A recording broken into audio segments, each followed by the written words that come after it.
যদি কেউ প্রথম রাকাতে ভুলবশত বা ইচ্ছাকৃত সূরা ফাতিহার পর সূরা নাস পড়ে ফেলে, তাহলে দ্বিতীয় রাকাতে তিনি কি করবেন? বিরাট জটিল প্রশ্ন। এরপরে প্রশ্ন হলো, আমার বোন গত 5 বছর হলো মারা গেছেন, এখন তার কবর গর্ত হয়ে গেছে। আমার বাবা ও ভাই তারা দায়িত্ব নিয়ে কবর ঠিক করছেন না, আমরা বোনেরা গিয়ে কি সেই কবর ঠিক করতে পারবো? এরপরে প্রশ্ন হলো, ফরজ গোসল শেষে যদি শরীর থেকে বীর্য নির্গত হয় তাহলে করণীয় কি? আমার বাবা কালীগঞ্জ উপজেলায় আমার বাসার পাশে মোবারকগঞ্জ সুগার মিল অবস্থিত। আমরা বিকালে সুগার মিলের ভিতরে গেলে আখ আর চিনি খাই, এতে সুগার মিলের লোকেরা আমাদের কিছুই বলে না। আমার প্রশ্ন, এই যে ফাও আখ আর চিনি খায়, এটা আমাদের জন্য জায়েজ হবে কিনা? মাযহাব তো 4টাই সহি, তাহলে এক মাযহাবের অনুসারী ব্যক্তি অন্য মাযহাবের কোনো মাসালা গ্রহণ করলে সহি হবে না কেন? এরপরে প্রশ্ন হলো, যদি কোনো জিনিসে পা লাগে তাহলে আমরা হাত মুখে এবং কপালে দিয়ে সালাম করি, এটা ইসলামী দৃষ্টিতে কেমন? এরপরে প্রশ্ন হলো, কেউ নামাজ পড়লে তার সামনে দিয়ে আসা জায়েজ আছে কিনা? একজন মুমিন মুসলমান ব্যক্তির আচরণ তার পরিবারের প্রতি কেমন হওয়া উচিত? স্বামী স্ত্রীর প্রতি এবং সন্তান পিতামাতার প্রতি কেমন হওয়া উচিত, যদি ব্যাখ্যা করা সম্ভব হয়? এটা তো 2 ঘন্টার ওয়াজ, সম্ভব না। বদলি হজ করার ক্ষেত্রে বদলি হজ করার পূর্বে যদি যিনি বদলি হজ করবেন তার নিজের হজ করা কি আবশ্যক? বদলি হজের নিয়ম কি? আমি একজন বিবাহিত সরকারি চাকরিজীবী নারী, আমার মা জীবিত নাই এবং বাবা অসুস্থ, বিধায় স্বামী ও ছেলেকে নিয়ে বাবার বাড়িতে থেকে বাবাকে দেখাশোনা করতে হয়। স্বামী চাকরিজীবী এবং ছেলে শিক্ষার্থী। এখন আমার প্রশ্ন হচ্ছে, একজন মুসলিম নারী হিসাবে আমার বাবা চাকুরি, স্বামী / ছেলে, কার দায়িত্বকে প্রাধান্য দিতে হবে বা দায়িত্ব কর্মানুসার কি হবে এবং কিভাবে আমি আমার উপর তাদের হক ঠিক মতো আদায় করব? ভাইরা আমার, খুব গুরুত্বপূর্ণ প্রশ্ন। এরপরের প্রশ্ন, বাবা মা বেঁচে থাকাকালীন ছেলে তার স্ত্রীকে হজে নিয়ে যাওয়া যাবে কিনা? মেয়েরা বাপের বাড়ির জমি বিক্রয় করলে হজ করা কি ফরজ? মা বাবার অবাধ্য সন্তানদের জন্য মা বাবার করণীয় কি? আমাদের সমাজে অনেক সিগারেট খোর আছেন যাদের সিগারেটের ধোঁয়ায় আমাদের বেশ কষ্ট হয়, এতে কি তারা গুনাহগার হচ্ছে না? গুনাহগার হচ্ছে না মানে অনেক বড় গুনাহগার হচ্ছে। কোনো মহিলার স্বামী মারা গেলে তার স্ত্রীর কি কোনো বাধ্যতামূলক আমল আছে? সরকারি ব্যাংকে টাকা রেখে লাভ গ্রহণ করা যাবে কিনা? আমরা যদি কেউ ফাজলামি করে কাউকে কবুল বলি তাহলে কি বিয়ে হয়ে যাবে? এরপরে প্রশ্ন হলো, মানুষ যখন মানসিকভাবে অনেক বিষণ্ণ হয়ে পড়ে তখন প্রফেশনাল সাইকোলজিস্টের কাছে কাউন্সিলিং করানোর জন্য যায়, এতে ইসলামে কোনো বিধিনিষেধ আছে কিনা, থাকলে কি ধরনের? আমি একজন বেকার যুবক, অনার্স 2য় বর্ষে পড়ি। আমার মা আমাকে এখনই বিয়ে দিতে চায়, কিন্তু আমি নিজে উপার্জনক্ষম না হয়ে সংসারে জড়াতে চাই না। এখন আমি কি করব? মানসিক চাপে আছি। কি কপাল পড়া ছেলে, চিন্তা করেন। কোনো ব্যক্তি খুন হলে ওই ব্যক্তির গোপনে থাকা ঋণ যদি পরিবার না জানে তাহলে ওই ঋণের হুকুম কি হবে? এটা কি খুনির উপর বর্তাবে? যে ক্ষেত্রে জালিম স্বামী স্ত্রীকে তালাক না দিয়ে শারীরিক ও মানসিকভাবে নির্যাতন করে, সেক্ষেত্রে স্ত্রী তালাক বৈধ কিনা? মাশাআল্লাহ, যশোরের মানুষের মধ্যে এরকম সভ্য, এত নম্র, কত সুন্দর পিনপতন নীরব। মাশাআল্লাহ মাশাআল্লাহ মাশাআল্লাহ। তবে মোবাইল সাবধান, কারণ পরশুদিন কুমিল্লায় মাহফিল শেষে শুনলাম যে 20-30 জনের মোবাইল নেই। আমার ক্যামেরাম্যান তার পাওয়ার ব্যাংক নিয়ে গেছে পকেট থেকে। তো আপনারা যারা দাঁড়ায় আছেন, আপনাদের ভিতরে আপনাদের খেদমতের জন্য অনেক ভাইরা আসছেন, সাবধান কিন্তু। এই রিস্কটা আপনাদের দাঁড়ানো পাবলিকের বেশি। বহুত তো বুঝাইছি বসেন নাই, দাঁড়ায় রয়েছেন তো মোবাইলটা বাসা পর্যন্ত যেন নিতে পারেন সেদিক খেয়াল রাখেন। ওয়াজ মনোযোগ দিয়ে শুনেন না শুনেন, মোবাইলটা সাবধানে রাখেন। আর যদি মোবাইল চোর কেউ ধরতে পারেন তারা আমি পুরস্কার দেব, কারণ আমার কাছে মনে হচ্ছে প্ল্যান ওয়াইজ দিনী মাহফিলগুলোকে ধ্বংস করার জন্য এরকম একটা চক্র অ্যাক্টিভ হয়ে গেছে। বিশেষ করে যখন মাহফিল ছাড়া হবে, হুড়াহুড়ি করবে মানুষ, ওই টাইমে মোবাইলগুলো সব চুরি হয়। এই জন্য সবাই সাবধান থাকবেন ইনশাআল্লাহ। যদি কেউ চোর ধরতে পারেন, চোর থানায় সোপর্দ করবেন, আর জাহিদ ভাইয়ের সাথে যোগাযোগ করে আমার কাছ থেকে 1000 টাকা নগদ পুরস্কার নিয়ে যাবে। আবার ভালো মানুষ ধরে চোর বানায়েন না, সাবধান। মাশাআল্লাহ, আপনাদের আদ্দিনের মাহফিল শেষে শুনলাম যে মাহফিলে ইয়েতে থানায় জিডি করার হিড়িক পড়ে গেছে। সুযোগ সন্ধানীদেরকে আমরা সুযোগ দেব না ইনশাআল্লাহ। জি ভাই, বিসমিল্লাহ। আমাদের এলাকার দাগি চোর আছে, যাদের মাধ্যমে এলাকার মানুষ দীর্ঘদিন যাবৎ ক্ষতিগ্রস্ত হচ্ছে। সর্বনাশ, তাহলে মোবাইলের কথা তো আমি ঠিকই বলেছি। রাজনৈতিক ছত্রছায়ায় ও আইনের কঠোর প্রয়োগ না থাকায় তারা এই কাজ থেকে বিরত হচ্ছে না। সাধারণ মানুষ এক্ষেত্রে কিভাবে সমাধান করতে পারে? এই প্রশ্ন তো জায়গা মতো আসে নাই ভাই। এটা কোনো প্রশাসনের ব্যক্তি, রাজনৈতিক নেতাকে দিলে উপযুক্ত হইতো। আমি তো ভাই শরিয়ার মানুষ, আমাকে মাসালা জিজ্ঞেস করলে ভালো হইতো। আমার যদি বলতেন যে এই চোরের মাইর দেওয়া জায়েজ হবে কিনা, আমি সেটার উত্তর দিতে পারতাম। এখন কিভাবে আইন শৃঙ্খলার উন্নতি ঘটাবেন, এটা তো আমার সাবজেক্ট না ভাই। আমি এটা নিয়ে পড়াশোনা করি না, মানে এক্সপার্টিসও নাই, তো আমি কিভাবে বলবো? তবুও শুধু প্রশ্ন করেছেন যেহেতু, সেহেতু বলা যে আসলে এই যে একটা কথা প্রশ্নের মধ্যে উত্তর আছে, রাজনৈতিক ছত্র ছায়ায় এদেরকে অনেক সময় প্রশ্রয় দেওয়া হয়, আপনি নিজেই লিখেছেন। তো আমাদের দেশে যারা চোর, ডাকাত, বাটপার, দুর্নীতিবাজ, টিনচোর, গমচোর, দেশের টাকা লুটপাটকারী, বিদেশে পাচারকারী, এই মানুষগুলোকে আমরা কম বেশি চিনি না? চিনি। যদি চিনি, তাহলে কোনোভাবে যাতে তারা এই অপকর্মগুলো করতে না পারে সেজন্য আমাদের দায়িত্বশীল আচরণ করা কর্তব্য না? কর্তব্য না? কিন্তু আমরা কর্তব্য আদায়ের সময় 500 টাকার নোট পাইলে বলি ভোট তোমারে দিব, ঠিক না ভাই? ঠিক। তো আপনি লাগাবেন তাল গাছ আর আমার কাছে চিঠি করে লেখা দিবেন, ভাই কিভাবে বেল পাবো? সম্ভব? সম্ভব? আপনার এলাকায় কে চোর বাটপারদেরকে জায়গা দেয়, মাস্তান পালে, গুন্ডা পালে, মানুষ খুন করায়, এগুলো আপনারা জানেন না? যদি জানেন তাহলে সেক্ষেত্রে সেই অন্যায়কে সামান্য কিছু টাকা পায়া আপনি নিজে আবার সেই অন্যায়কারীকে অন্যায় করার সুযোগ দিচ্ছেন, ঠিক না ভাই? ঠিক। এই অনাচার বন্ধ করার জন্য আমাদের সবার শক্ত হাত করা যথেষ্ট। আমরা যদি শক্ত হই, আমরা যদি সবাই দায়িত্বশীল হই, আমরা যদি সবাই নিজে নীতিবান হই, তাহলে সমাজে চুরি, ডাকাতি, দুর্নীতি সব বন্ধ করা সম্ভব ইনশাআল্লাহ। এই দেশটা এটা শেষ হয়ে গেছে নানাভাবে। আমরা নিজেরা অবশ্য প্রশ্ন দেওয়ার ক্ষেত্রে বা অন্যের কাছ থেকে আশা করার ক্ষেত্রে, এক্সপেক্ট করার ক্ষেত্রে আমরা 3 মাইল লম্বা এক্সপেকটেশন করি, নিজের বেলায় নাই। আমি কিছু উদাহরণ দিলে বুঝবেন। ধরেন আপনি রিক্সায় যাচ্ছেন, একটা বাস পাশ দিয়ে যাচ্ছে, পানি আছে একটা গর্তে, যাওয়ার সময় ছাত করে একদম ফুল স্পিডে পানির উপর দিয়ে চাকাটা নিয়ে গেল, আপনার জামা টামা সব ময়লা পানিতে ভরে গেল। আপনি তখন কি করেন?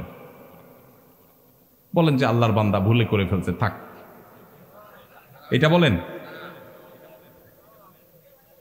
আপনার সারা জীবনে ছোটবেলা থেকে যত গালি শিখছেন, সবচেয়ে বড় গালিটা বরাদ্দ করেন লোকটার জন্য। ভাইরা আমার, এই বেয়াদব, আর কি ভদ্র গালি হলো যদি বলেন অন্তত বেয়াদব তো বলবেনই। এরপরে বলবেন যে কিচ্ছু শিখে নাই, কত বড় অমানুষ, দেখো কিভাবে গাড়িটা চালিয়ে নিয়ে গেল, আশপাশে কিচ্ছু দেখলো না। আপনি তারে 14 গোষ্ঠী উদ্ধার করে ফেললেন, সে খারাপ খারাপ জিকির শুরু করে দিলেন। এবার আসেন, আপনি যখন ওই বাসের যাত্রী হন, আপনার যশোর থেকে মাগুরা যাওয়া লাগবে, অল্প সময়ের মধ্যে যাইতে হবে, সময় কম, বাসওয়ালা এমন টানা টানছে, যাওয়ার কথা 1 ঘন্টা 50 মিনিটে পৌঁছে দিচ্ছে। আপনি বাস থেকে নামার সময় ড্রাইভার সাহেবকে সাহস দিয়ে বলতেছেন, ভাই মাশাআল্লাহ মাশাআল্লাহ, আপনি একের ড্রাইভার ভাই।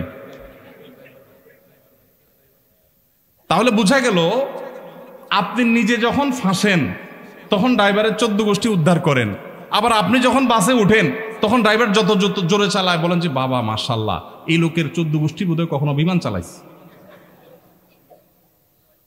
এটা কি ভণ্ডামি না? ভণ্ডামি না? এটা কি দ্বিচারিতা না? দ্বিচারিতা না? আপনি যদি রাস্তায় উল্টাপাল্টা গাড়ি চালানোকে খারাপ মনে করেন, তো আপনার নিজের বেলা আসলেও সেটা মনে করতে হবে। আমরা বেশিরভাগ মানুষ এসব বিষয়গুলোতে নিজের দায়িত্বটা আমরা বোঝার চেষ্টা করি না। তো এই জন্য আমরা যখন সবাই নীতিবান হব, নীতিবান মানুষদেরকে কদর করব, আর দুর্নীতি, অপশাসন, অন্যায় অনাচারের বিরুদ্ধে না বলার জন্য মেরুদণ্ড সোজা করে দাঁড়াতে হিম্মত করব, ইনশাআল্লাহ এমনিই সমাজ থেকে অন্যায় দূর হয়ে যাবে। আল্লাহ আমাদেরকে তৌফিক দান করুন। লাগাবেন বেল গাছ আর আমার কাছে চিঠি লিখে বলবেন কিভাবে তাল আশা করা যায়, সম্ভব না। আল্লাহ আমাদেরকে তৌফিক দান করুন। এরপরে প্রশ্ন হলো, যদি কোনো জিনিসে পা লাগে তাহলে আমরা হাত মুখে এবং কপালে দিয়ে সালাম করি, এটা ইসলামী দৃষ্টিতে কেমন? এটা আমাদের দেশে বেশ প্রচলিত আছে। কারোর গায়ে পাও লাগছে, তো তো আমরা তার গায়ে হাত দিয়ে স্পর্শ করে বুকে লাগাই, মুখে লাগাই।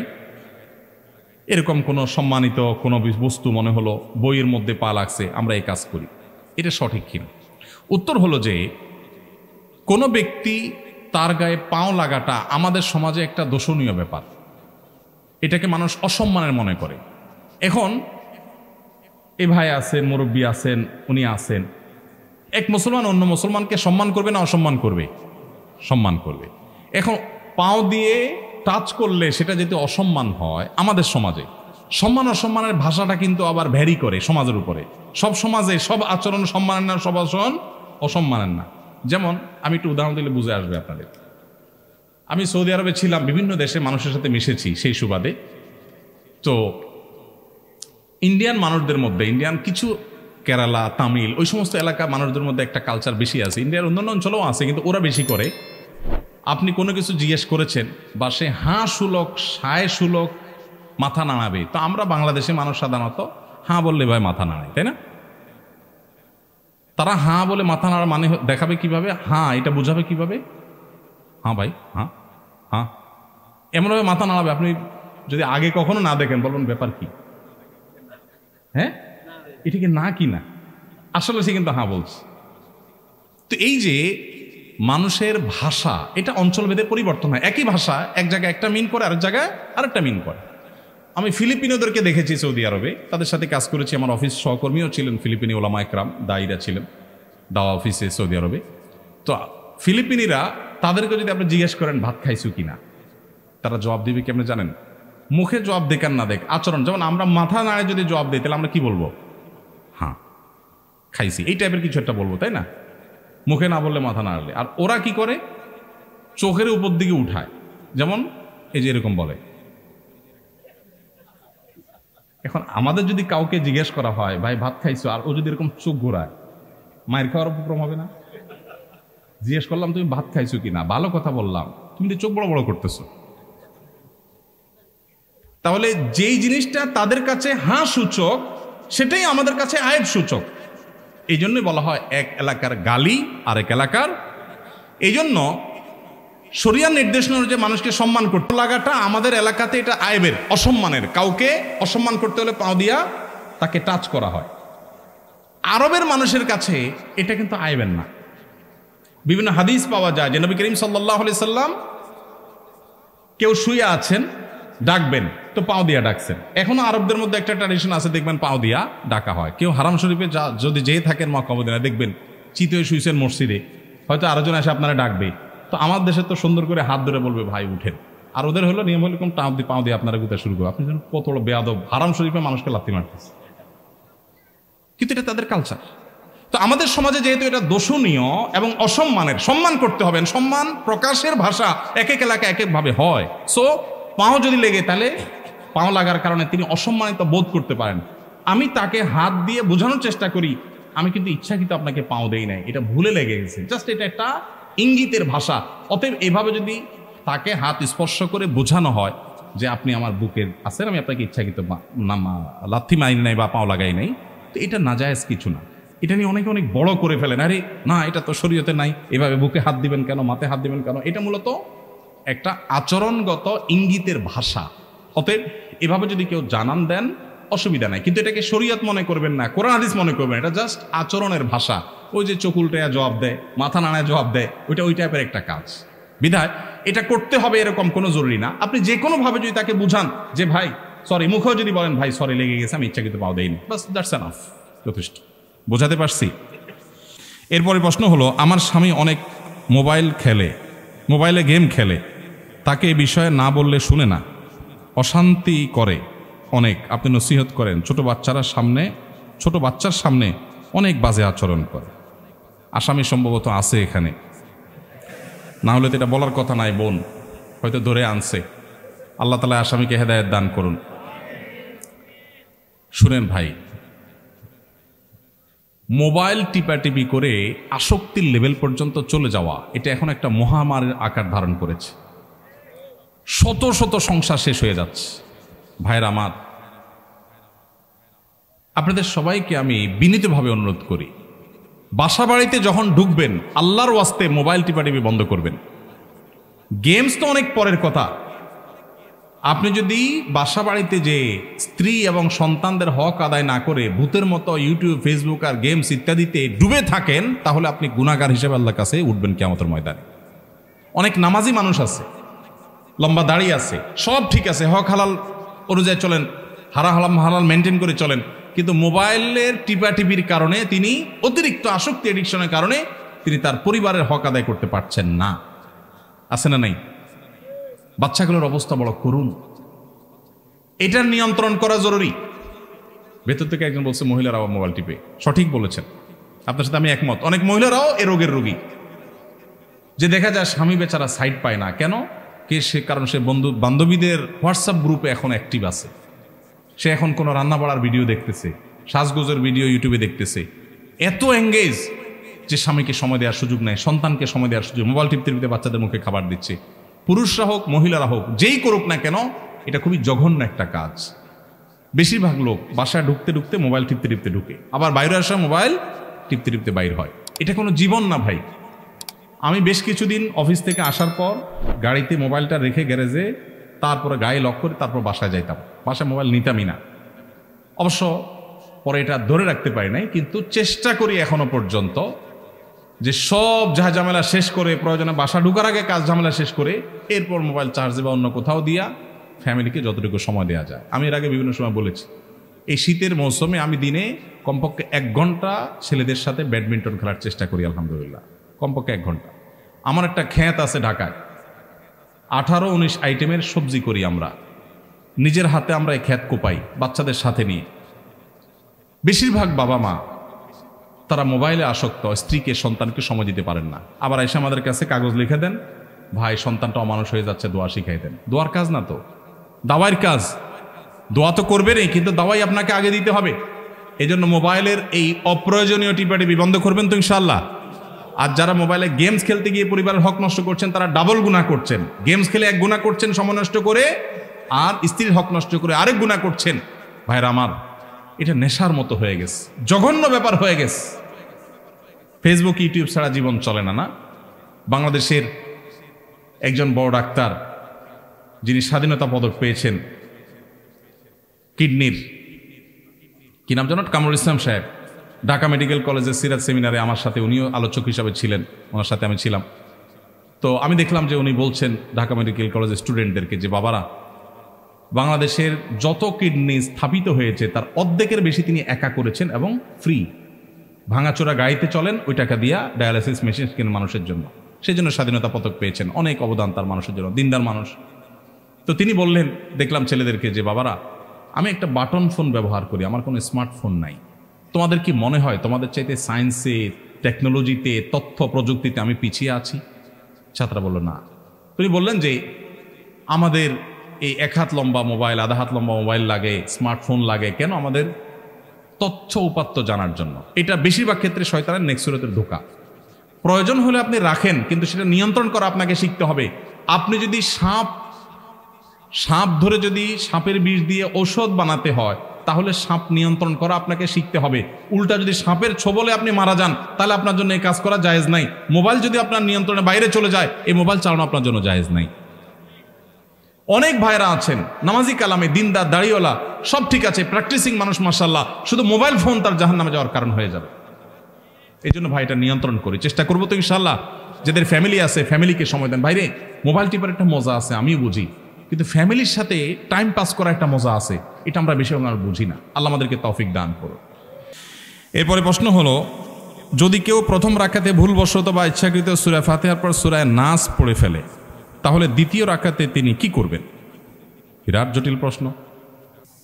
প্রথম রাকাতে সূরা নাস পড়ে ফেলছেন, সূরা নাসের পরে সূরাটার নাম কি?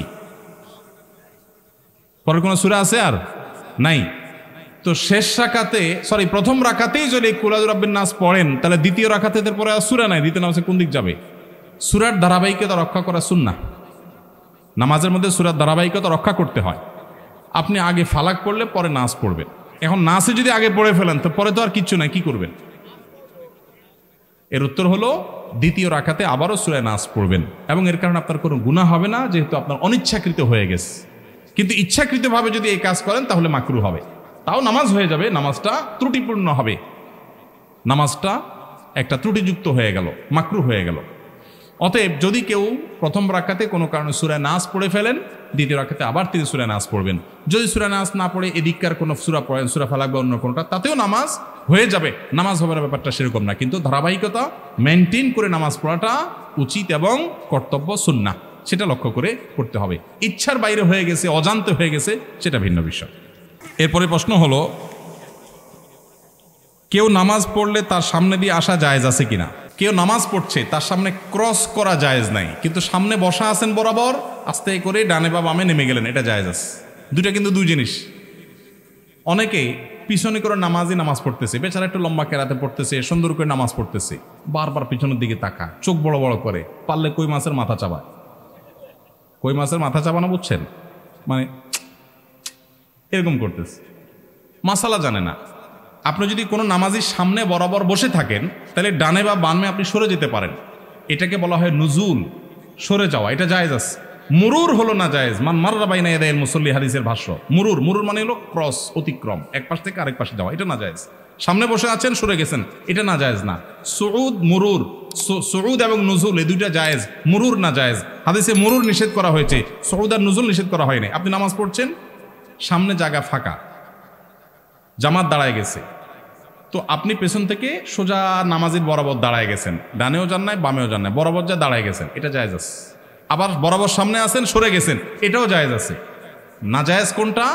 নামাজের সামনে দিয়ে এক পাশ থেকে আরেক পাশে গেলেন, এটা হলো না জায়েজ।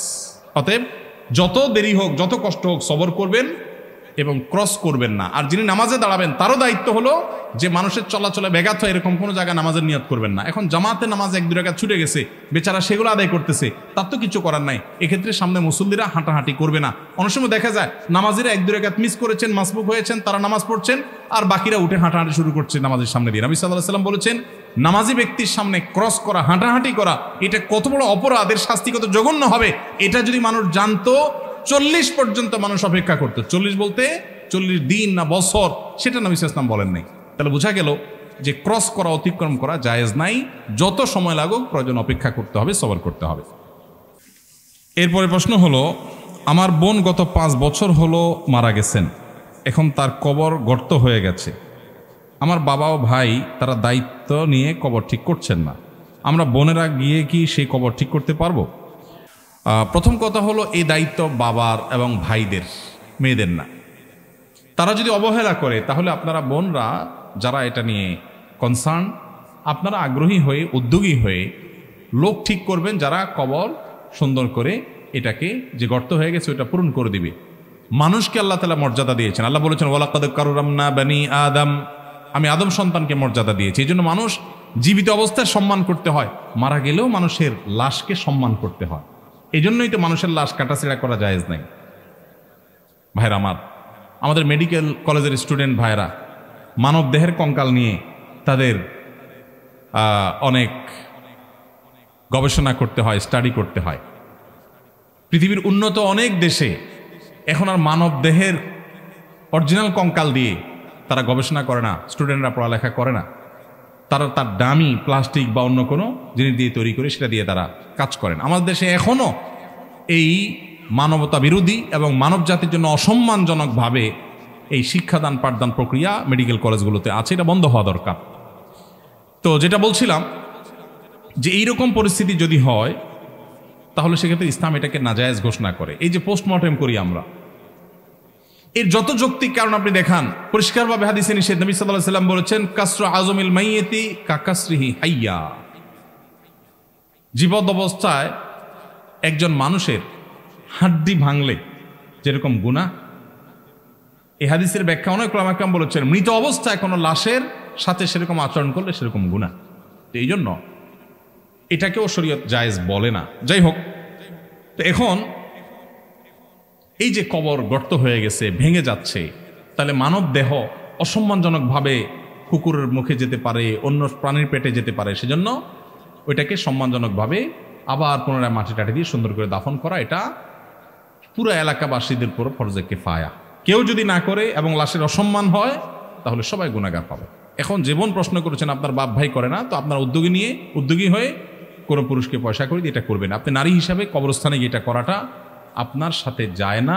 শরিয়ার দৃষ্টিকোণ থেকেও এটা আপনি নিজে না করে অন্য কাউকে দিয়ে করাবেন, সেটা আপনার কর্তব্য।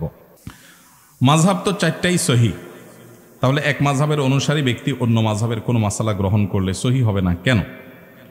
ভাইরা আমার, কোনো ব্যক্তি তিনি যদি কোরআন এবং হাদিসের দলিলের ধার বিবেচনা করতে পারেন, এই মাপের ব্যক্তি হন, তাহলে তিনি বিশেষ কোনো মাসআলার ক্ষেত্রে অন্য কোনো মাসআলার, অন্য কোনো ফিকহের, অন্য কোনো মাযহাবের মতের উপরে তিনি আমল করছেন।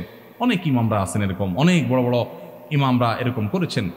বিচ্ছিন্ন কোনো বিষয়, সেটার প্রতি মানুষকে আহ্বান করছেন না সমাজে বিশৃঙ্খলা ভয়ে, কিন্তু নিজে আমল করছেন। কিন্তু সাধারণ মানুষ যদি এভাবে বেছে বেছে আমল করার রাস্তা গ্রহণ করে নেয়, তখন সে একটা পর্যায়ে প্রবৃত্তির পূজারী হয়ে যাবে। নফসের তাড়নায় সে সুবিধা অনুযায়ী চলবে।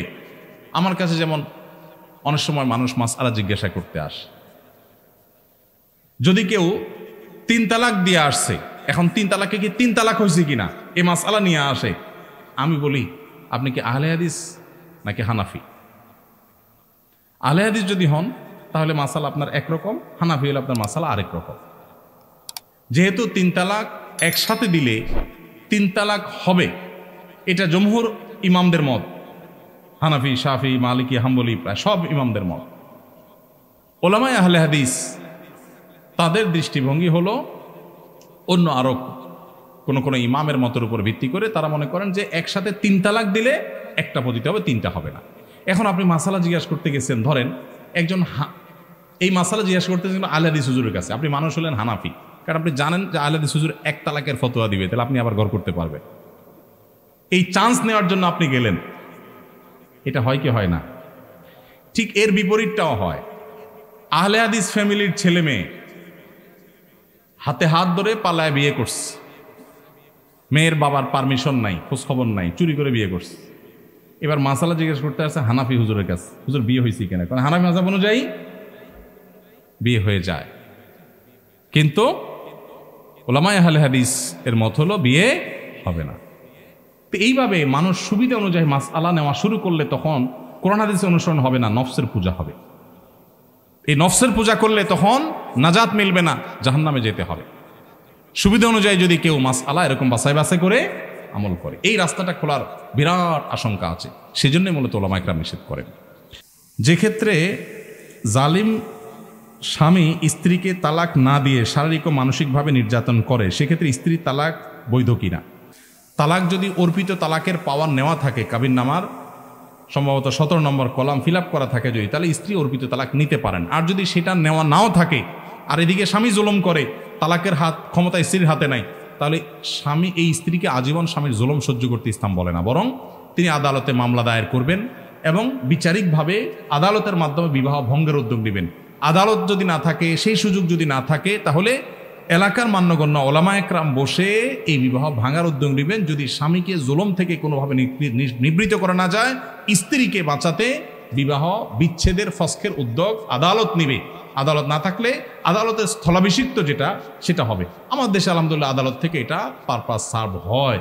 বিধায় যদি স্বামী তালাকও না দেয়, আবার স্ত্রীর হাতে তালাকে তাহজের পাওয়ারও না থাকে, এদিকে জুলুম করতেই থাকে, স্ত্রী সারা জীবন জুলুম সহ্য করবে তা না, বিহিত করতে পারবে। তবে এই বিষয়গুলো ভ্যারি করে অবস্থার উপরে। এই জন্য আমরা কোনো দক্ষ আলিম, কোনো ফকিহ, কোনো মুফতির কাছে গিয়ে তারপরে এগুলোর উত্তর, ইন্ডিভিজুয়াল উত্তর জানার চেষ্টা করবো। তালাকের মাসালার ক্ষেত্রে আমরা মূলনীতি বলি, ইন্ডিভিজুয়াল কোনো কেস বলি না। আমার এই কথা বলে শুনেই আপনি উদ্যোগ নেবেন না। আপনার অবস্থাকে কোনো মুফতির কাছে গিয়ে, আদালতে গিয়ে খুলে বলবেন, তারপরে সমাধান করবেন। তালাকের মাসালার উত্তর কখনো এই শর্ট প্রশ্নোত্তর আনসার থেকে নেবেন না, মূলনীতিটা জানতে পারেন। আমি শুধু মূলনীতিটা বলার চেষ্টা করলাম। এরপরের প্রশ্ন হলো, ফরজ গোসল শেষে যদি শরীর থেকে বীর্য নির্গত হয় তাহলে করণীয় কি? যদি কারণ এরকম পরিস্থিতি তৈরি হয়, ফরজ গোসল করার পর আবারও বীর্য নির্গত হলো, তাহলে সেটা দেখতে হবে যে ফরজ গোসলের পর তিনি দীর্ঘ একটা বিরতি দিয়েছেন, পেশাব পায়খানা, ঘুমিয়েছেন, হাঁটাহাঁটি করেছেন, এর অনেক পরে গোসল করেছেন। এরও পরে যদি বের হয় তাহলে এর কারণে তার পুনরায় গোসল করতে হবে না। আর যদি ইমিডিয়েট চলে গেছেন, বিরতি দেন নাই, যেই গোসল করে ফেলছেন, গোসল করার পর আবার বের হয়েছে, তাহলে আপনাকে পুনরায় গোসল করতে হবে। কথা কি বুঝাইতে পারছি? আমাদের সমাজে অনেক সিগারেট খোর আছেন যাদের সিগারেটের ধোঁয়ায় আমাদের বেশ কষ্ট হয়। এতে কি তারা গুনাহগার হচ্ছে না? গুনাহগার হচ্ছে না মানে অনেক বড় গুনাহগার হচ্ছে, জঘন্য অপরাধ হচ্ছে। অনেক লোক এটা যে অপরাধ এটা জানেই না। সিগারেট খেয়ে ধোঁয়া টানতে টানতে বলে, ভাই জানেন না, আমার এই জীবনে কোনোদিন কারোর ক্ষতি করিনি। ছাড়তেছে কি? সিগারেটের ধোঁয়া। আর মুখে বলতেছে কি? জানেন ভাই, জীবনে কারোর কোনো ক্ষতি করি না। স্টিল সে ক্ষতি করতেছে ধোঁয়া দিয়া। তো ক্ষতি কাকে বলে এটা অনেকে বোঝে না। ধূমপান করা এটা এমন একটা অপরাধ যেটা কারণে নিজেও গুনাহগার হচ্ছে। আল্লাহ বলেছেন, আল্লাহ তুলকু বিআইদিকুম ইলা তাহলুকা, নিজেদেরকে ধ্বংসের দিকে ঠেলে দিও না। যত ক্যান্সার হয়, ঘরে ঘরে এখন বাংলাদেশে ক্যান্সার, এই ক্যান্সারের সবচেয়ে বেশি বড় কারণ হলো এই ধূমপান। এখান থেকে ক্যান্সার, তামাক থেকে ক্যান্সার সবচাইতে বেশি হয়। আমার বাবা ক্যান্সারে মারা গেছেন, যার কারণে ক্যান্সার নিয়ে আমার একটু বিশেষ আগ্রহ আছে। আমি একটু পড়াশোনা করছি, বিভিন্ন ডাক্তারদের কাছে সহযোগিতা চেয়েছি। আমার লক্ষ্য আছে যে দেশে মানুষকে ওয়াজ মাহফিলের ফিল্ডে বা মিডিয়াতে বিভিন্নভাবে স্বাস্থ্য সম্পর্কে সচেতন করা। ঘরে ঘরে আমরা ক্যান্সার হওয়ার মতো কাজ করে বসছি, এর ভিতরে ধূমপান সবচেয়ে বড়। এই জন্য যারা এই কাজটা করছেন তারা নিজেকে নিজে ধ্বংস করছেন। আত্মহত্যাকের যেরকম অপরাধ, ঠিক একইভাবে ধূমপান করা অপরাধ, কারণ এর মাধ্যমে আপনি নিজেকে ধ্বংস করছেন, স্লো পয়জনিং করছেন। এবং একই সাথে আপনার ধূমপান করার ধোঁয়া যেটা লিখছেন, এর মাধ্যমে পরিবেশকে, আশপাশের মানুষকে আপনি কষ্ট দিচ্ছেন, আপনি ডাবল গুনাহগার হচ্ছেন। এই জন্য যারা এই কাজ করছেন, এই বদভ্যাস, এই কুঅভ্যাস ছেড়ে দিবেন। ধূমপানকারীদের মাথা আশেপাশে যারা এটাতে বদভ্যাসে আক্রান্ত, তাদের আশপাশে দাঁড়ানোর মতো অবস্থা থাকে না। নর্দমা থেকে যে দুর্গন্ধ বের হয় মাঝে মধ্যে উৎকট, আমার তো মনে হয় যারা ধূমপান করে এদের মুখের দুর্গন্ধটা তার চাইতেও বেশি। ঠিক ঠিক বলছেন, অনেকে আছেন এখানে। একবার আমার মনে আছে, আজিমপুরে ম্যাটার্নিটি হসপিটালের পাশে একটা মসজিদে নামাজ পড়ছি জোহরের। আমার পাশে এক লোক দাঁড়াইছে এরকম ধূমপান করে অভ্যস্ত। পুরো নামাজ আমার মনে হয় বরবাদ হওয়ার উপক্রম, বমি আসার উপক্রম দুর্গন্ধে। কিন্তু কিভাবে বলি তারে, মাইন্ড করে কিনা, তো বুদ্ধি বাইর করলাম। তার আগে সে আমার পরে দাঁড়াইছে, এক দুই রাকাত বোধহয় মিস হয়েছে, সে ওইটা পড়তেছে। আমি সালাম ফিরে তাড়াতাড়ি করে পকেট থেকে কাগজ কলম বাইর করে সুন্দর করে তার একটু নসিহত করলাম, ভাই আপনার মুখের যে নর্দমার গন্ধ, কত যে কষ্ট আমার হয়েছিল, যদি আপনারা বুঝাতে পারতাম আপনি ওনার ধূমপান ছেড়ে দিতেন। একটু নসিহত করে লিখে কাগজটা তার সামনে রেখে আমি তাড়াতাড়ি দৌড়ে চলে গেছি। যে নসিহত হয়ে গেছে, আমার পিঠও বেঁচে গেছে। তো ভাইরা আমার, যারা ধূমপানে অভ্যস্ত আছেন, কত নোংরা এই গন্ধটা, এটা আপনি নিজেও হয়তো টের পান না। আল্লাহ আমাদের ভাইদের রুচিগুলোকে সুন্দর করার তৌফিক দান করুন। আমি কোহিনুর বেগম, বয়স 69। আমার স্বামী দীর্ঘ 27 বছর আমার খোঁজ খবর নেন না। তিনি আবার বিবাহ করেছেন। আমার দুশ্চিন্তার কারণ, আমার পরকালের হিসাবের ক্ষেত্রে আমার স্বামী ও সংসারের জন্য আমার গুনাহ হতে হচ্ছে কি না। আমাকে মাসলাটা বলে দিলে আল্লাহর কাছে মাপ চেয়ে আমল করে মৃত্যুর জন্য প্রস্তুতি নিতে পারতাম। আহা, কত প্যাথেটিক প্রশ্ন, চিন্তা করেন। আমাদের এই দেশে আলহামদুলিল্লাহ এমন এমন দিনদার বোন আছেন, এমন এমন কোরআন এবং সুন্নাহর উপরে আমল করার জন্য পাগল পরা আল্লাহর বান্দিরা আছেন, আল্লাহর বান্দারা আছেন, সংখ্যা খুব কম। তাদের দেখে প্রেরণা হয়, উৎসাহ হয় যে আল্লাহ তাআলার ভয় তাদের অন্তরে কত বেশি, চিন্তা করেন। এই ভদ্রমহিলার বর্ণনা অনুযায়ী তার স্বামী তার খোঁজ খবর নেন না। কত বছর? 27 বছর।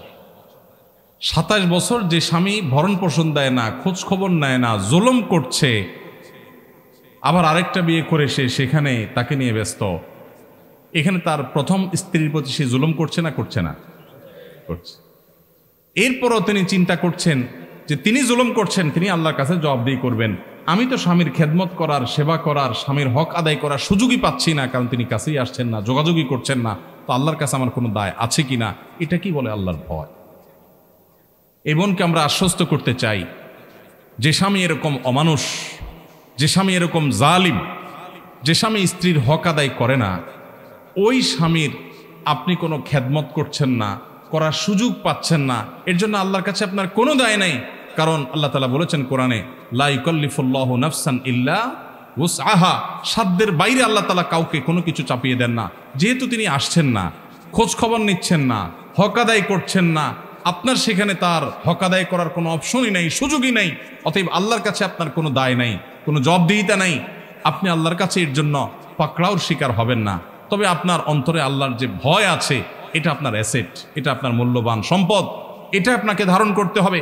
প্রতিটা কাজের ক্ষেত্রে আল্লাহর সামনে দাঁড়াতে হবে, আল্লাহর সামনে দাঁড়াতে হবে, আল্লাহর সামনে জবাবদিহি করতে হবে। এই জবাবদিহিতার বোধ যদি অন্তরে জাগ্রত হয়, এই চেতনার নাম তাকওয়া। আর এই তাকওয়া সম্পর্কে আল্লাহ বলেছেন, ওয়াল আকিবাতু লিত্তাকওয়া, শেষ হাসি হাসবে মুত্তাকিরা। দুনিয়াতে মানুষ, বহু মানুষ হাসবে, ক্ষমতা দখল করে হাসবে, চেয়ার পেয়ে হাসবে, ব্যবসা বাণিজ্যে ভালো করে হাসবে, সুনাম সুখ্যাতি অর্জন করে হাসবে, দুনিয়ার সাকসেস পদচুম্বন করার পর হাসবে। এই হাসির পরে কান্না আসতেও পারে যদি সে জাহান্নামী হয়। কিন্তু ফামান যুহজিহা আনিন নারি ওয়া উদখিলাল জান্নাহ, আল্লাহ বলেছেন, যে ব্যক্তিকে পরওয়ানা শোনানো হবে জাহান্নাম থেকে, যাকে সরিয়ে জান্নাতে ঘোষণা দেয়া হবে, ফাকাদ ফাজ, এ চূড়ান্ত সফল হয়ে গেল। এই ব্যক্তিকে আর কখনো ব্যর্থতার গ্লানি পোহাতে হবে না, তার কোনো শঙ্কা থাকবে না। পৃথিবীর সবচেয়ে বড় ক্ষমতাধর যে, তারও ভয় আছে কখন ক্ষমতা চলে যায়, কিন্তু জান্নাতের কোনো ভয় থাকবে না, কারণ তারপরে আর কোনো দুঃখ দুর্দশা কোনোদিন তাকে স্পর্শ করবে না। তো আমার বোন, তাকওয়া তো এটাকেই বলে, অন্তরে অবস্থিত যার আল্লাহর ভয় তাকে নিয়ন্ত্রণ করে, সে কি করবে কি করবে না এটা ডিসিশন মেক করে, তার সেই চেতনা, এটার নাম তাকওয়া। আল্লাহ বলেছেন, এই তাকওয়া যার আছে, শেষ হাসি সেই হাসবে, সে হাসির পরে আর কখনো কান্না আসবে না। আর আল্লাহ বলেছেন, জান্নাত সম্পর্কে উইদ্দাতিল মুত্তাকিন, মুত্তাকিদের জন্যই তৈরি হয়েছে। কোরআনেও আল্লাহ শুরুতে বলেছেন হুদাল্লিল মুত্তাকিনে, কোরআনও আল্লাহ তাআলা উপকারী করবেন মুত্তাকিদের জন্য। আল্লাহ আমাদের অন্তরে আল্লাহর ভয় লালন করার তৌফিক নসিব করুন। এই বোনের সেই জালেম স্বামীকে আল্লাহ তাআলা হেদায়েত দান করুন। অনেক অমানুষ স্বামী আছে এরকম, এক বিয়ে করে বউয়ের ভরণ পোষণ দেওয়ার খোঁজ খবর নাই, আরেক বিয়ে করছে, তার জন্য এই দ্বিতীয় বিয়ে করাটা হারাম। যেই দ্বিতীয় বিয়ে তাকে প্রথম স্ত্রীর অধিকার আদায় থেকে দূরে সরিয়ে রাখে, বহু অমানুষ আছে, আছে না নাই? যে প্রথম বিয়ে করে সেখানে বাচ্চা কাচ্চা হয়েছে বা হয় নাই, কিছুদিন পরে সে যে আরেক বিয়ে করে সেই স্ত্রী নিয়ে, সেই সংসার নিয়ে সে এঙ্গেজ আছে, প্রথম স্বামীর খোঁজ খবরও নিচ্ছে না। আল্লাহ সুবহানাহু ওয়া তাআলা পরিষ্কারভাবে কোরআন নির্দেশ করেছেন, ওয়াশিরুহুন্না বিল মারুফ, তোমরা তোমাদের স্ত্রীদের সাথে বসবাস করবে সুন্দরভাবে, যথাযথভাবে, উত্তম রূপে। অমানুষের মতো খোঁজ খবর নিলে না, ভরণ পোষণ দিলে না, আবার তাদেরকে তোমরা তালাকও দিলে না। যদি তালাক দাও, সে অন্যত্র বিয়ে বসতে পারে, অবশ্য কোনো যৌক্তিক কারণ ছাড়া তালাক দিলে সেটা আরেকটা গুনাহের কারণ হবে। আল্লাহ তাআলা আমাদের সবাইকে পরস্পরের হক আদায় করার গুরুত্ব বুঝার তৌফিক নসিব করুন। আর আমার এই বোন সহ যে সমস্ত মায়েরা, বোনেরা এরকম মনোবেদনায় আছেন, সাংসারিক জীবনে কষ্টে আছেন, আল্লাহ তাআলা তাদের কষ্টগুলোকে লাঘব করার তৌফিক নসিব করুন। এই বোনগুলো কখনো যদি আমাদের কাছে আসে, অনেক সময় অফিসে আসে, বলেন, ভাই অনেক দুঃখ, স্বামীটা অমানুষ, অমুক অমানুষ, তমুক অমানুষ। আমি বোঝানোর চেষ্টা করি, ফেরাউনের স্ত্রী আসিয়ার চাইতে বেশি আপনি মাজলুমা না। আপনি যত কষ্টই করেন না কেন, ফেরাউনের স্ত্রীকে, আসিয়াকে ফেরাউন নিজে হাতে তিলে তিলে হত্যা করেছে। আপনার স্বামী আপনাকে অত কষ্ট দেয়নি, তিলে তিলে আপনাকে খুন করতে যায়নি। সে হয়তো আপনার হক আদায় করেনি, সে হয়তো আপনাকে কেয়ার করেনি। জান্নাত কিসের বিনিময়ে পাবেন? এই সমস্ত স্যাক্রিফাইসের বিনিময়েই তো। ঈমান আমল ঠিক রেখেছেন, এসব কষ্ট সহ্য করেছেন আল্লাহর জন্য, নিজে অন্যায় অপরাধ করেন নাই, বাস এর বিনিময়ে জান্নাত পাবেন। আর যদি মনে করেন স্বামী বেটা বেশি 2 নম্বরই করেছে, যাই আজকেই উকিলের সাথে কথা বলে মিথ্যা যৌতুকের মামলা দেয়া তারে 14 গোষ্ঠীর হয়রানি করব, সব হবে না গুনাহ হবে? এ কামও অনেক মহিলারা করে। আল্লাহ তাআলা আমাদেরকে অন্যের অধিকার নষ্ট করার আগে 10 বার যেন আল্লাহর ভয় অন্তরে আমরা জাগ্রত করতে পারি, সেই তৌফিক দান করুন। এরপরের প্রশ্ন, শ্বশুরবাড়ির লোক শিয়া ধর্ম পালন করে, আমি সে বাড়িতে বউ হয়ে এসেছি, কিন্তু আমার বাবা মা জানতো না যে তারা সে ধর্মের। এখন শ্বশুরবাড়ির লোকের সাথে আমার মেলে না, সংসারে শান্তি বজায় রাখার জন্য আমার এখন কি করা উচিত? শিয়াদের অনেকগুলো গ্রুপ আছে, গোষ্ঠী আছে। শিয়াদের কিছু গ্রুপ আছে, গোষ্ঠী আছে, তারা মুসলমানই না, ইসলামের গণ্ডি থেকেই খারেজ। তাদের সাথে বিবাহ হলেও সেই বিবাহ বাতিল, সঠিক নয়, বিধায় দ্রুততার সাথে এখান থেকে সরে যেতে হবে এবং অন্যত্র বিয়ের চিন্তা করতে হবে। আর যদি সে পর্যায়ে না হয়। গোমরাহ এবং বাতিল ফেরকা হিসাবে শিয়া চূড়ান্ত, কিন্তু ইমানের গণ্ডি থেকে খারিজ হয় নাই। শুধুমাত্র আবু বকর রাদিয়াল্লাহু তাআলার খেলাফত এর উপযুক্ত নাকি আলী রাদিয়াল্লাহু তাআলা উপযুক্ত, এই বিষয় নিয়ে মতপার্থক্য আছে আহলে সুন্নাহর সাথে। কোরআনের পারা সংখ্যা নিয়ে কোনো সন্দেহ নাই।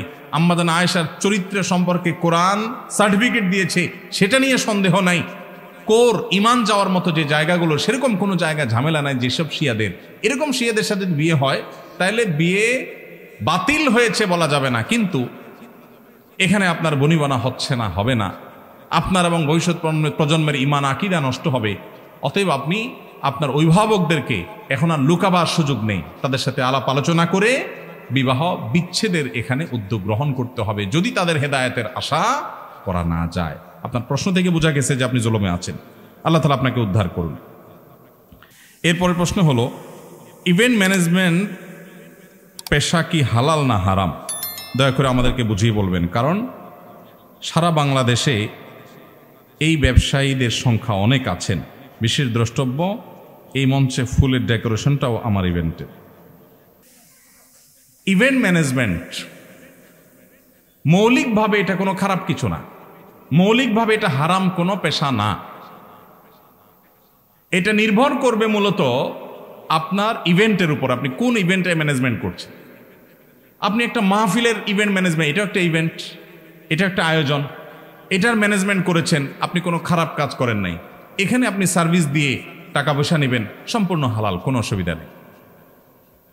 একটা কোম্পানির কোনো বাণিজ্যিক কোনো ফেয়ার হবে, অনুষ্ঠান হবে, সেখানে আপনি ইভেন্ট ম্যানেজমেন্ট করেছেন, হারাম কোনো কিছু নাই, তাহলে সেক্ষেত্রে আপনার কোনো দায় নাই। মুশকিল হলো ইভেন্ট ম্যানেজমেন্ট রিলেটেড ব্যবসা যারা করেন তাদের বেশিরভাগ কাজ করতে হয় বিয়ে শাদী কেন্দ্রিক। আর বিয়ে শাদীকে কেন্দ্র করে আজকাল যে সমস্ত অনাচার হয়, 2 নাম্বারই হয়, গুনাহ হয়, পাপাচার হয়, সেগুলো দিনের আলো মতো পরিষ্কার। আপনি যদি জানতে পারেন যে ইভেন্টের ম্যানেজমেন্টে আপনাকে সার্ভিস দিতে হচ্ছে, ওই ইভেন্টটাই হারাম ইভেন্ট, গানের আয়োজন হবে, নাচের আয়োজন হবে, হারাম কাজের আয়োজন হবে, তাহলে সেই ইভেন্ট ম্যানেজমেন্ট করা জায়েজ হবে না। এখন আপনি বলবেন, ভাই এভাবে বেছে বেছে কি চলা যাবে? দেখুন, আপনার সামনে পথ 2টা, জান্নাত এবং জাহান্নাম।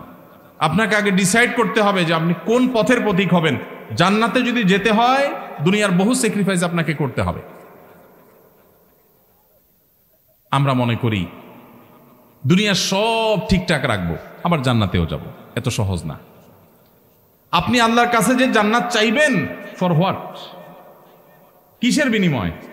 আল্লাহকে তো বলতে পারবেন, আল্লাহ ইভেন্ট ম্যানেজমেন্টের ব্যবসা করতে গিয়ে মানুষ কাজই পায় না, সেখানে 10টা কাজ পাইলে 8টাই বাদ দেওয়া লাগছে হারামের কারণে, 2টা দিয়া পেট পালতে অনেক কষ্ট হয়েছে, ঘর বাড়ি কিচ্ছু করতে পারি নাই, ফ্ল্যাট প্লট গাড়ি কিচ্ছু করতে পারি নাই হারাম থেকে বাঁচতে গিয়া।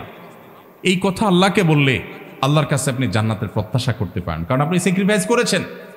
ভাইরা আমার, ওয়াদাকাত আলাইনাল আরদু বিমা রাহুবাত, আমাদের ইমানদারদের উপরে দুনিয়াটা এখন সংকীর্ণ হয়ে যাচ্ছে। কিয়ামত যত নিকটবর্তী হবে, হালাল উপার্জনের ওয়ে এবং উইন্ডোগুলো একটার পর একটা দেখবেন ক্লোজ হচ্ছে, যেদিকে যাবেন হারামের হাতছানি। এই সময় হালাল উপর টিকে থাকা কঠিন, কিন্তু সেই কঠিন কাজটা করাটাই হলো আমাদের সার্থকতা। আল্লাহ আমাদেরকে তৌফিক দান করুন। এরপরের প্রশ্ন, বাবা মা বেঁচে থাকাকালীন ছেলে তার স্ত্রীকে হজে নিয়ে যাওয়া যাবে কিনা? দেখুন, বাবা মা বেঁচে আছেন, আপনি আপনার স্ত্রীকে হজে নিয়ে গেছেন, কাজটা কি ভালো করলেন না খারাপ করলেন? সবাই বলতেছেন খারাপ করলেন। মাশাআল্লাহ, বাংলাদেশে মানুষ অবশ্য ঘরে ঘরে মুফতি আর ঘরে ঘরে ডাক্তার, অসুখ হইলেও বুদ্ধি দেওয়ার লোকের অভাব নাই, আর মাসালা তো বলার লোকের কোনো অভাবই নাই। মাশাআল্লাহ। ভাইরা আমার, হজের ব্যাপারটা হলো নিজের টাকা থাকলে নিজের হজ করানো ফরজ। নিজের টাকায় কাউকে হজ করানো কখনো ফরজ হবে, সেটা বাবা মাকেও না, স্ত্রীকেও না।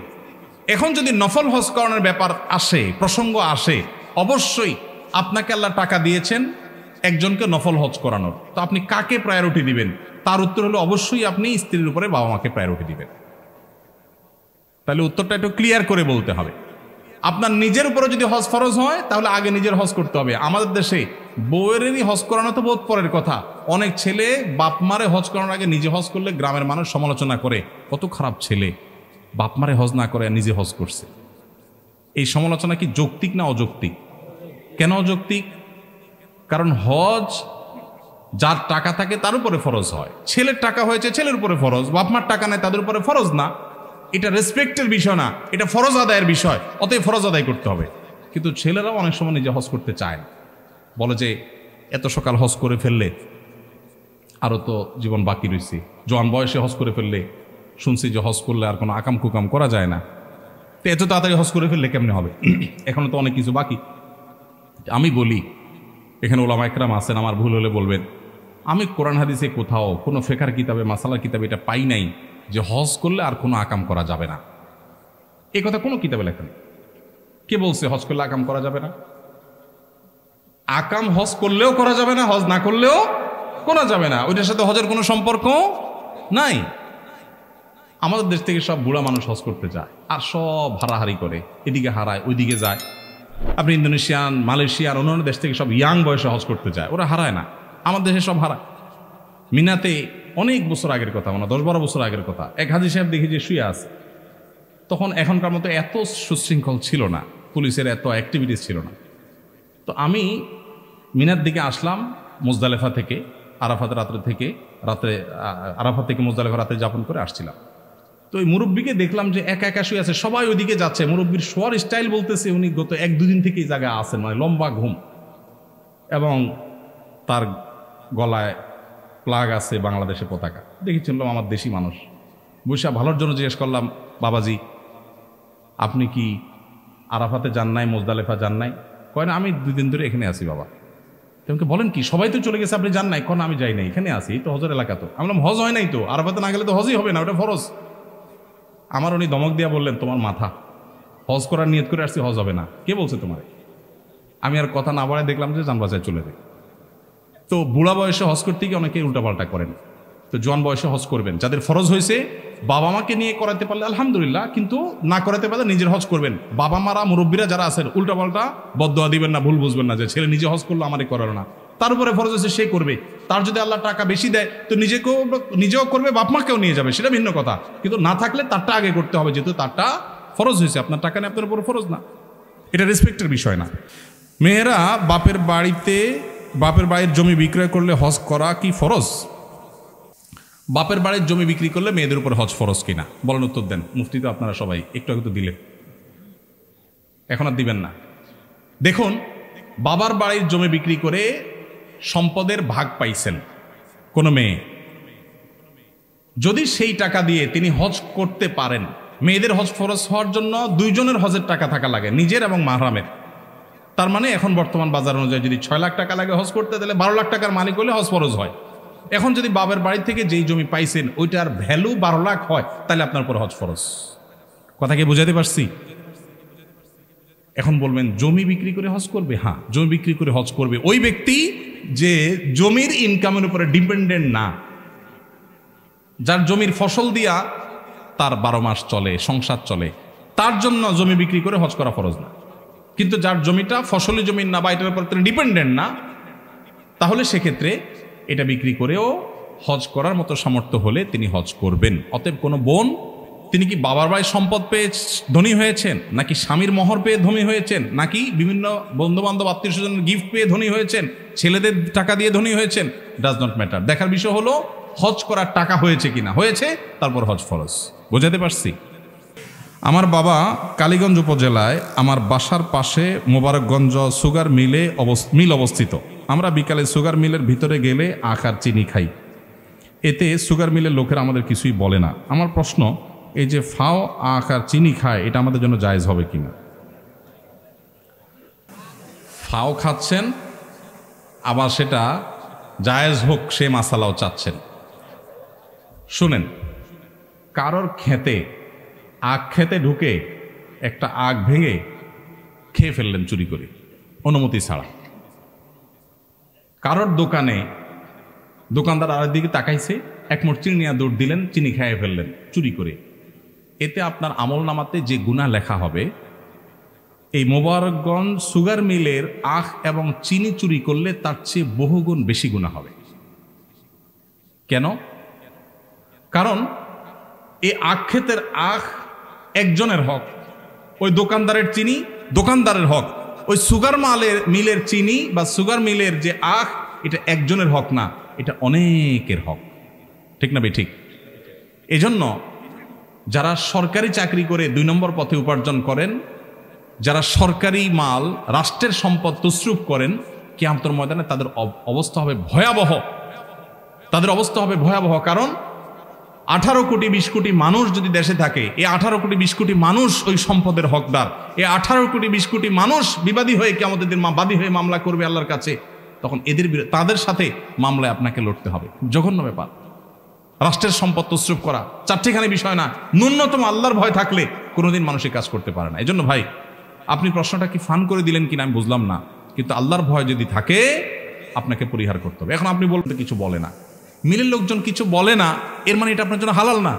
এমনকি যদি সে আপনাকে বলেও ভাই আপনি খান, তাহলে কি হালাল হবে? কেন হবে না? ওটা তো তার বাপের না। আমি একবার যাচ্ছি ব্রাহ্মণবাড়িয়ার দিকে, কোনো একটা নদী পার হব, তো ফেরিতে গাড়ি উঠছে, ছোট্ট একটা নদীতে, ফেরিও ছোট। তো ফেরির ওই গাড়িগুলোর রশিদ যিনি কাটেন, উনি এসে গাড়িতে যখন আমাকে বসা দেখছেন, হ্যাঁ হুজুর হুজুর আপনার টাকা লাগবে না, টাকা লাগবে না।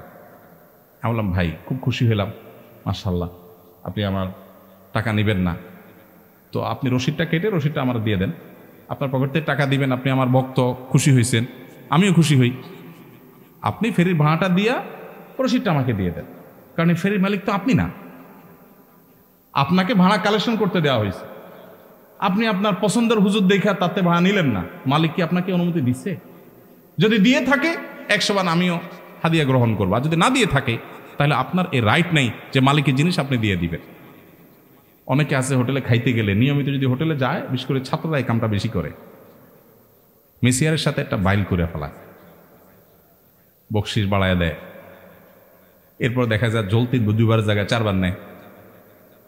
ঝোল নেওয়ার সিস্টেম আছে না, যা চায় তা দেয়। তো এই যে যা চায় তা দেয়, মেসিয়ার যদি আপনাকে দেয় আপনার জন্য হালাল হবে? কেন হালাল হবে না? কারণ এটা মেসিয়ারের বাবার না, তার নিজের না, এটা মালিকের। তিনি তসরুফ করছেন। ভাইরে, হালাল হারামের বিষয়টা খুবই গুরুত্বপূর্ণ এবং খুবই ভয়াবহ। আল্লাহ তাআলা আমাদেরকে বোঝার তৌফিক দান করুন। এই জন্য সুগার মিলে গিয়ে এই কাজ আর করবেন না, তওবা করেন।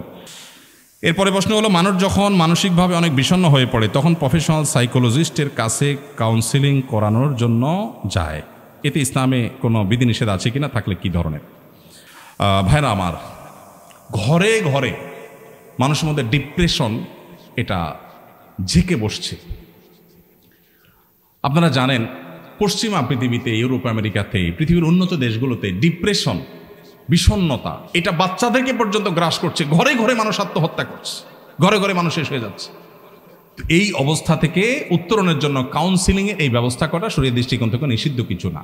কিন্তু সাধারণত কাউন্সিলর, সাইকিয়াট্রিস্ট যারা হয়, সাইকিয়াট্রিস্ট বা সাইকোলজিস্ট, এদের বেশিরভাগই দেখা যায় সেকুলার পদ্ধতিতে মানুষকে তাদের সাইকোলজিক্যাল ট্রিটমেন্ট করে। এখানে অবশ্য আমাদের তরুণরা যদি সাইকোলজি নিয়ে পড়াশোনা করেন, তারা যদি সাইকিয়াট্রিস্ট হন, তাহলে সেক্ষেত্রে সেটা উম্মার জন্য বড় একটা খেদমতের কাজ হবে। কারণ ঘরে ঘরে এখন ডিপ্রেশন শুরু হয়ে গেছে, এটা বড় কাজ, এটা করতে পারেন। তো যদি সাধারণ সাইকিয়াট্রিস্টের কাছে যান, এটা নাজায়েজ কোনো বিষয় না। সে ভুলভাল কিছু বললে সেটা গ্রহণ করবেন না, বাস এটুকু মাথায় রাখবেন। একজন মুমিন মুসলমান ব্যক্তির আচরণ তার পরিবারের প্রতি কেমন হওয়া উচিত, স্বামী স্ত্রীর প্রতি এবং সন্তান পিতামাতার প্রতি কেমন হওয়া উচিত, যদি ব্যাখ্যা করা সম্ভব হয়? এটা তো 2 ঘন্টার ওয়াজ, সম্ভব না। বদলি হজ করার ক্ষেত্রে বদলি হজ করার পূর্বে যদি যিনি বদলি হজ করবেন তার নিজের হজ করা কি আবশ্যক? বদলি হজের নিয়ম কি? অবশ্যই আবশ্যক। আপনি যদি কারোর বদলি হজ করতে চান, টাকা তার, আপনি হজ করবেন, তাহলে আপনার নিজের হজ আগে করতে হবে। নবী সাল্লাল্লাহু আলাইহি ওয়াসাল্লামের সময় এক ব্যক্তি হজ করছেন এবং তিনি তালবিয়া এহরাম বাঁধার সময় নিয়ত করছেন, আল্লাহ আমার ভাই শুভরুমার তরফ থেকে আমি এহরাম বাঁধছি। তখন নবী সাল্লাল্লাহু আলাইহি ওয়াসাল্লাম বলেছেন, তুমি নিজে কি নিজের হজ করেছো? তখন বলেছেন, না ইয়া রাসূলুল্লাহ, আমি তো নিজের হজ করি না, আমার ভাই শুভরুমার হজ করতে আসছি, বদলি হজ। তখন নবীজি বলেছেন, তুমি আগে নিজের হজ করো, এরপরে শুভরুমার তরফ থেকে হজ করবা। এখান থেকে বোঝা যায় বদলি হজ করতে হলে আগে নিজের হজ করা লাগবে। জি ভাই, আমরা শেষ করি, বেশি দেরি করবো না, রাতে আমাদের ফজর পড়তে হবে। আমি কয়েকটা প্রশ্ন উত্তর দিয়ে শেষ করছি, একটু দ্রুত করছি ইনশাআল্লাহ, আপনারা একটু আমার সাথে সহযোগিতা করেন। মাশাআল্লাহ, যশোরের মানুষের মধ্যে এরকম সভ্য, শান্ত, নীরব, এরকম ভালো তো মানুষ পাওয়া যায় না। মাশাআল্লাহ মাশাআল্লাহ। কিন্তু পকেট সাবধান,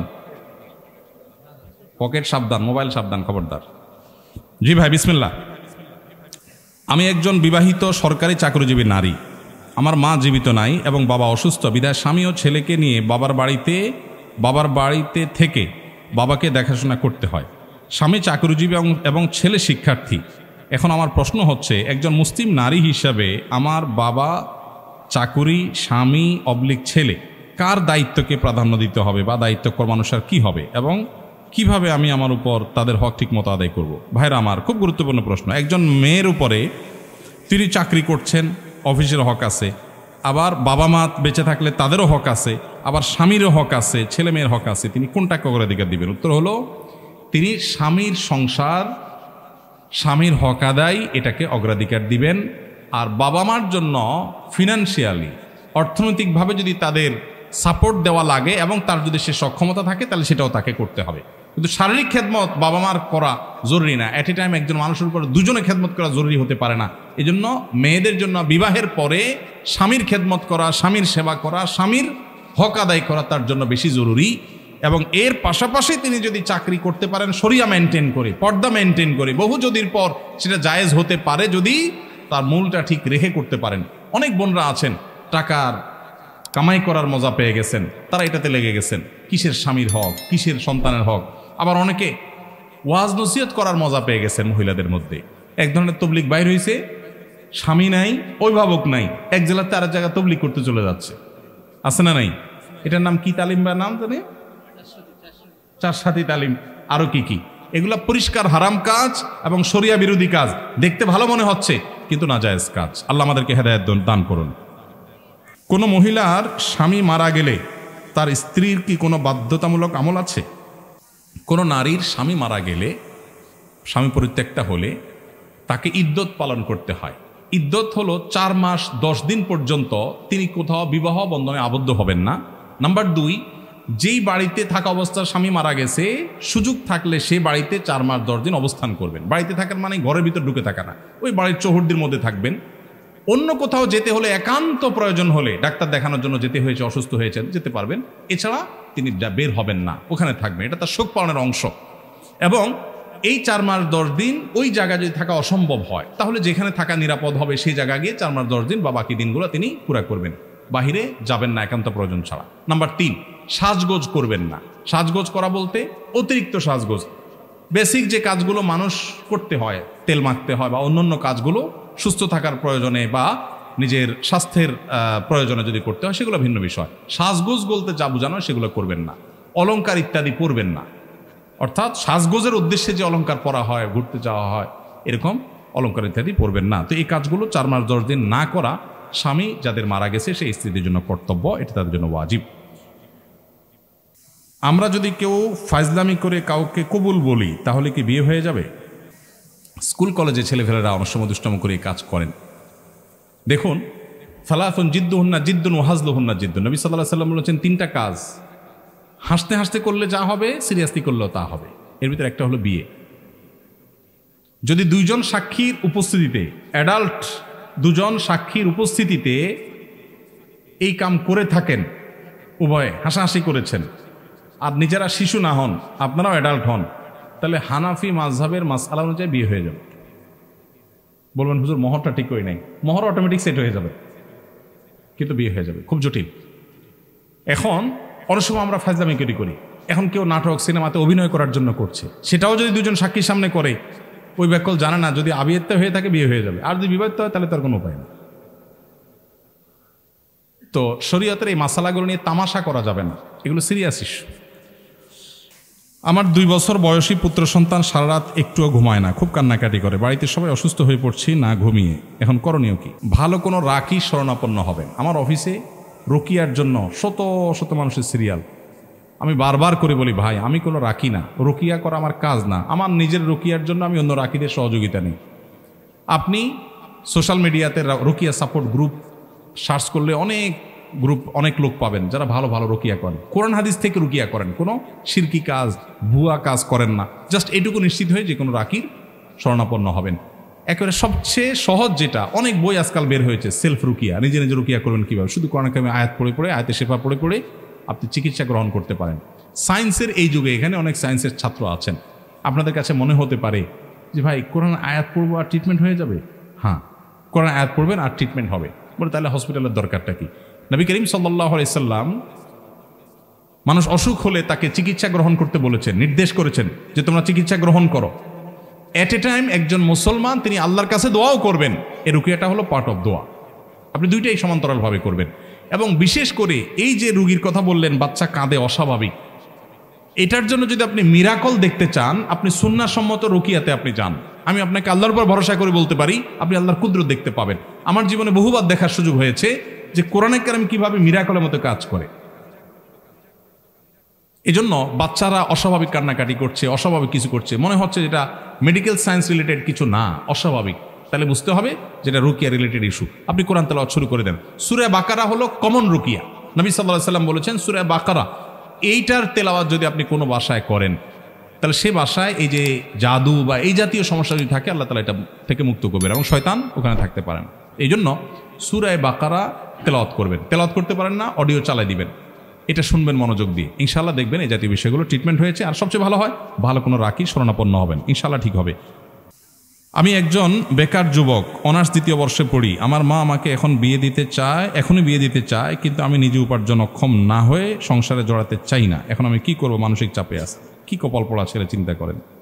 বউ ছেলে আমাদের কাছে কাগজ লেখা দেয়, বাপ মা বিয়ে করায় না, সে বিয়ে করতে চায়, আর এর মা বিয়ে করাতে চায়, সে পয়সা কামানা দেখি করবে না। মানে কত বড় কপাল পড়া হলে এটা সম্ভব, চিন্তা করেন। কোনো মা বাবা যদি উদ্যোগী হয়ে সন্তানকে বিয়ে করান, আলহামদুলিল্লাহ, তার মানে মা বাবা সাপোর্ট করবেন, বউকে না খাওয়ায় মারবেন না, রেখে দিবেন না, তার মানে তোমার বাবা মার সাপোর্ট আছে ভাই। তাহলে এই সুযোগটা তো গ্রহণ করা উচিত, কি বলেন? একই সাথে কাজও করা উচিত। বলে হুজুর আমি পড়ালেখা করে কাজ করব। পড়ালেখা করে কাজ করা যায় না? আমি যখন যশোর দোয়ারনা মাদ্রাসায় পড়ি, আমার ভাই সাক্ষী, তখন আমি যুব উন্নয়নে ইমামতি করে চাকরি করি, 600 টাকা মাসে বেতন। আমি ছিলাম হাটহাজারী মাদ্রাসায়, সেখান থেকে এখানে আসছি। কেন? কারণ আমার বাবা সাতক্ষীরাতে মাছের ঘেরে ব্যবসা করতে গিয়ে অনেক লস খেয়েছে, একেবারে আকাশ থেকে পাতালে পড়ার মতো। তখন বাবাকে সাপোর্ট দেওয়ার প্রয়োজন হয়েছে ফিনান্সিয়ালি। আমি তখন ভালো মাদ্রাসা ছেড়ে, হাটহাজারী ছেড়ে যশোর দরহাসে ভর্তি হয়েছি। আলহামদুলিল্লাহ, ছাত্র জীবনে বাবাকে সাপোর্ট করেছি, নিজে পড়ালেখা করেছি। আমার তো পড়ালেখার কমতি হয় নাই। 10 stand, 3rd stand, 2nd stand সব যশোর দরহানা মাদ্রাসা থেকেই হয়েছে। সাক্ষী সব এখানেই আছে। ওস্তাদরা আছেন, মাশাআল্লাহ, মুরব্বীরা ওস্তাদরা আছেন মাদ্রাসা। আমাদের কাশিমপুর হুজুর আছেন, আমাদের হাবেজ শাহ হুজুর আছেন, তো আমাদের আসাদুল একরাম এখানে আছেন। তাহলে ছাত্ররা যারা মনে করেন যে ছাত্র জীবনে আমি উপার্জন করবো কোত্থেকে, এটা ভুল কথা।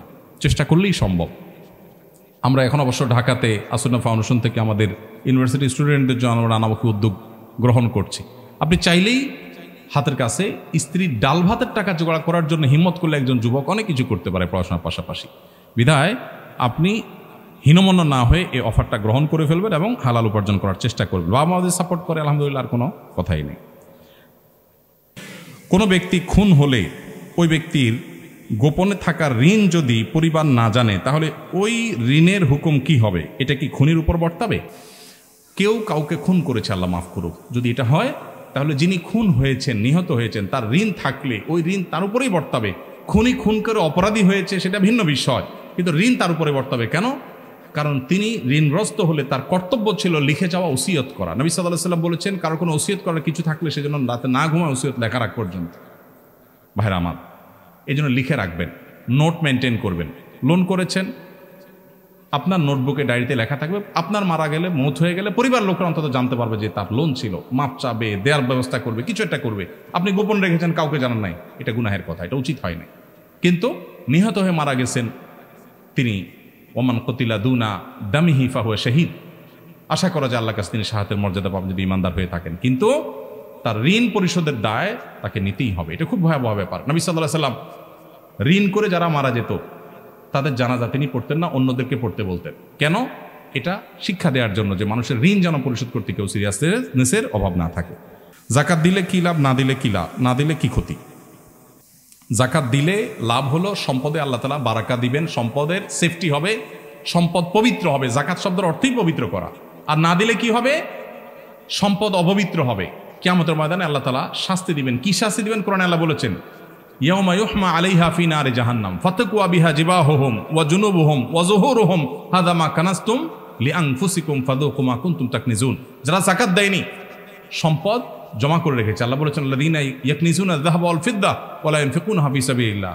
যারা সম্পদ সঞ্চয় করে রেখেছে, কুকিগত করে রেখেছে, আল্লাহর রাস্তায় দান করে নাই, এদের এই সম্পদকে কিয়ামতের ময়দানে আল্লাহ তাআলা জাহান্নামের আগুনে লোহা বানিয়ে এগুলোকে পাতের মতো, লোহার মতো পাতের মতো উত্তপ্ত করে এটা দিয়ে তার শরীরের ললাটে, কপালে, দুই পার্শ্ব দেশে, পিঠে তাকে ছেক দেওয়া হবে এবং বলা হবে দুনিয়াতে যেই সম্পদের মায়া করে জাকাত দেওয়া নেয় সে সবাই মনে করে এখন তার স্বাদ ভোগ করো।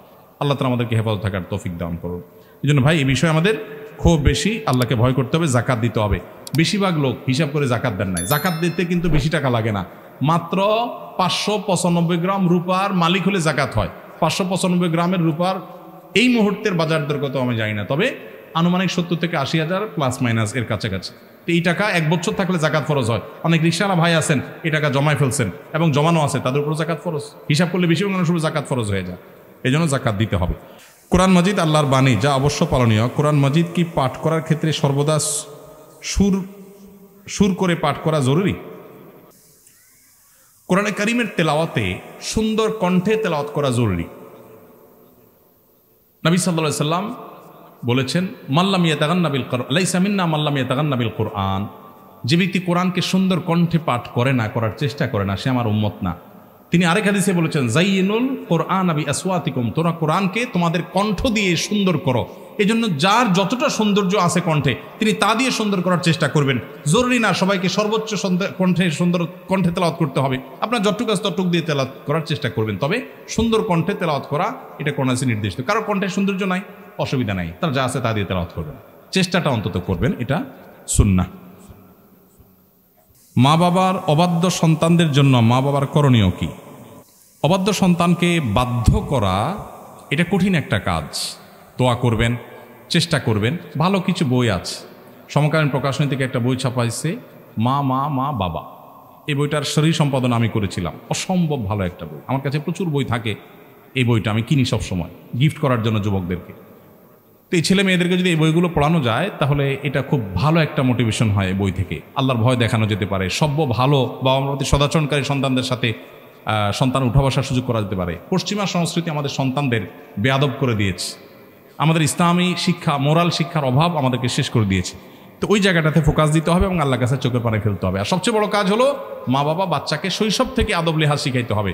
আপনি যদি আপনার বাবার জুতার উপরে পাড়া দিতে ভয় পান, লজ্জাবোধ করেন, আপনার সন্তান আপনার জুতা দেখে আপনাকে দেখে সম্মান করবে। আপনি যদি আপনার বাবার জুতাটা সোজা করে দেন, আপনার সন্তান আপনার জুতার উপরে পাড়া দিতে চিন্তা করবে 10 বার। এগুলো শেখাইতে হয় আগে ভাগে শিখান নাই, অমানুষ হয়ে গেছে, এখন সুযোগ শেষ হয়ে যায় নাই। দোয়া করেন, চেষ্টা করেন, আর আল্লাহ তাআলার কাছে চোখের পানি ফেলতে থাকেন। আল্লাহ চাইলে হেদায়েত দিতেও পারেন।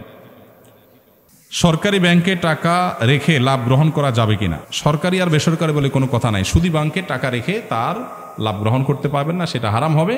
আর সুদী ব্যাংক যদি না হয়, ইসলামী ব্যাংকিং হয়, তাহলে সন্দেহপূর্ণ হয়, সেক্ষেত্রেও লভ্যাংশটা নিজে ভোগ না করে দান করে দেওয়াটাই হলো তাকওয়ার দাবি এবং সন্দেহের ঊর্ধ্বে ওঠার জন্য সেটা সবচাইতে এহতিয়াত এবং সতর্কতা। আমি পার্সোনালি সেটা করি, যে টাকা রাখতেই যেতে হয় ব্যাংকে, প্রফিটটা না খেয়ে দান করে দিলাম কোনো গরিব দুঃখীকে, এটা হলো সন্দেহের ঊর্ধ্বে ওঠার জন্য করবেন। জাযাকুমুল্লাহ খাইর। আল্লাহ তাআলা আমাদেরকে যে কথাগুলো শুনলাম, জানলাম, সবাইকে আমল করার তৌফিক দান করুন।